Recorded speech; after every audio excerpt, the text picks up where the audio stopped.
नाज़रीन अवामी न्यूज़ में खबरन जो सिलसिलो जारी है। इन वक्त असीं तव्हांखे कपरो में खबर ॾींदा हलूं त कपरो लॻ खोड़ी दरबार में गुरु ओधम गिर जी ॿीं वरसी अक़ीदत ऐं एहतराम सां मल्हाई वई है, जंहिंमें पाकिस्तान समेत सिंध जे यात्रियुनि वॾे अंग में शिरकत कई है। वरसी जी शुरुआत गुरु ओधम गिर जी समाधि ते चादर चाढ़े कई वई। यात्रियुनि मज़हबी इबादत करे दिली सुकून हासिल कयो। इन मौके ते रमेश कुमार डोडाणी, डॉक्टर गोबिंद राम बचाणी, भगवान दास होतवाणी जो चवणु आहे त सिंध सूफ़ियुनि बुज़ुर्गनि जी धरती है जे अमन प्यार भाईचारे जो दर्स ॾिनो है। असीं पाकिस्तान में तमाम घणा खुश आहियूं। असांखे पंहिंजी मज़हबी इबादत करण जा हिते हक़ हासिल आहिनि। जॾहिं त भगत विनोद बचाणी ऐं जय लाडलाणी आयल यात्रियुनि खे भजन भक्ति ॿुधाए झुमाए छॾियो। आख़िर में पाकिस्तान जी सलामती ऐं ख़ुशहाली जे लाइ ख़ुसूसी दुआऊं घुरियूं वयूं।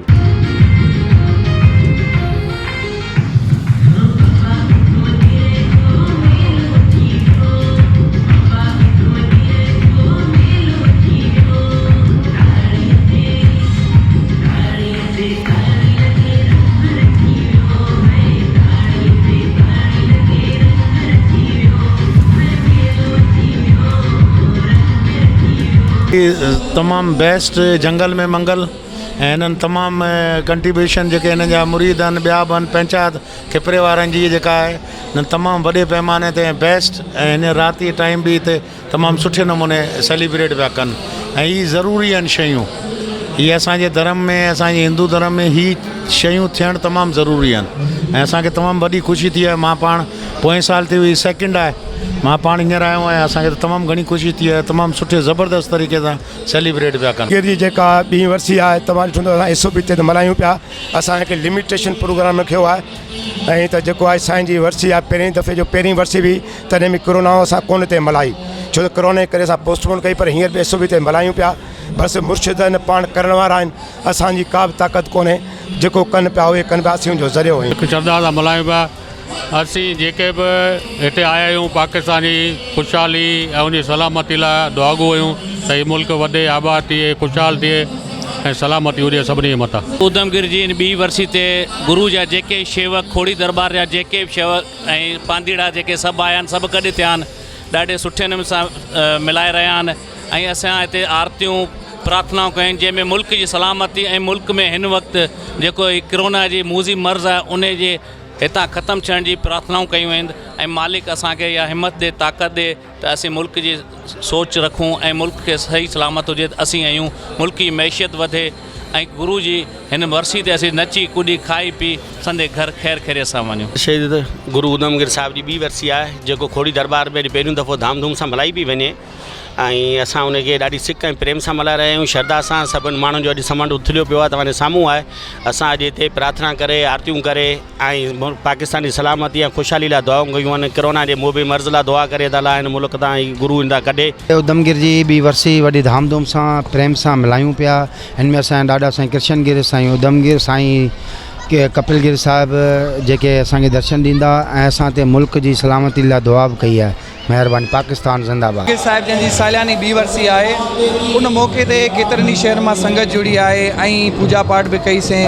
उन सां गॾु पूरे पाकिस्तान जी सलामती लाइ दुआऊं बि घुरियूंसीं, अरदासूं बि कईसीं ऐं तमामु घणो असांखे ख़ुशी थी। ऐं खोड़ी दरबार में अॼु जीअं त वरसी मल्हाई वई आहे ऐं चूंडके में 3 ॾींहं मेलो मल्हायो वियो साईं उधम गिर साहिब जंहिंजी सालियानी वरसी जे। ओधम गिर जी वरसी ॾाढे ज़ोर ऐं शोर सां मल्हाए पई वञे ऐं ॿी वरसी आहे बाबे ओधम गिर जी।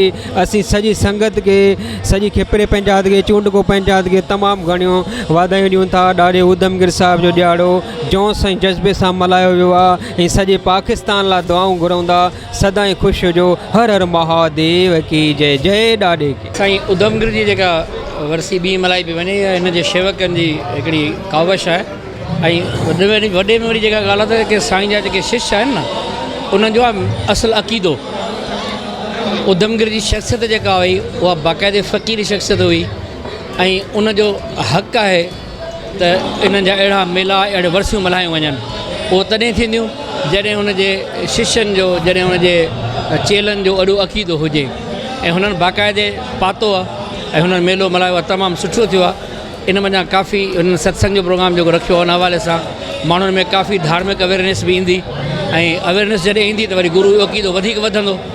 इन करे असांखे तमामु ख़ुशी आहे, असांजी अवाम बि तमामु ख़ुशि आहे। असांखे तमामु ख़ुशी आहे तव्हां नौजवान थी करे इन काविश खे लॻा पिया आहियो ऐं ज़ाहिर सी ॻाल्हि आहे जिते माण्हू पसंदि करे थो उते मज़ो ई अचे थो ऐं इहा मालिक जी मुंहिंजे मथां हिकिड़ी छा चवंदा आहिनि दुआ चइजे या हिकिड़ी रहमत चइजे त माण्हू मूंखे लाइक कनि था ऐं ॿुधनि था त झूमनि बि था इहो ज़ाहिर सी ॻाल्हि आहे मज़ो ई अचे थो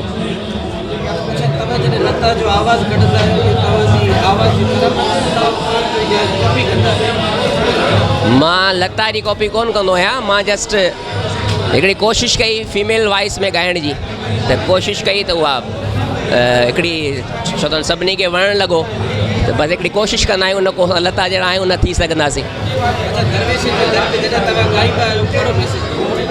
मैसेज असांजो इहो ई आहे जो संतनि बि इहो ई मैसेज ॾिनो आहे दरवेशनि बि इहो ई मैसेज ॾिनो आहे सदाईं अमुन हुजो पंहिंजे पाण में प्यार मोहबत या बरक़रार रखो असांजो बि इहो ई मैसेज आहे छो त असां कलाकार माण्हू असांजो इहो ई पैगाम आहे सभिनी खे सिंध धरती ते जेके बि वेठा आहियो भले कहिड़े बि पंथ सां आहियो कहिड़े बि मज़हब सां आहियो बसि मोहबत हुजे सिक हुजे प्यार हुजे इहो ई वॾो मज़हब आहे मज़ीद खबरों और तफसीलात के लिए विजिट करें हमारी वेबसाइट www.awamiNewsHD.com।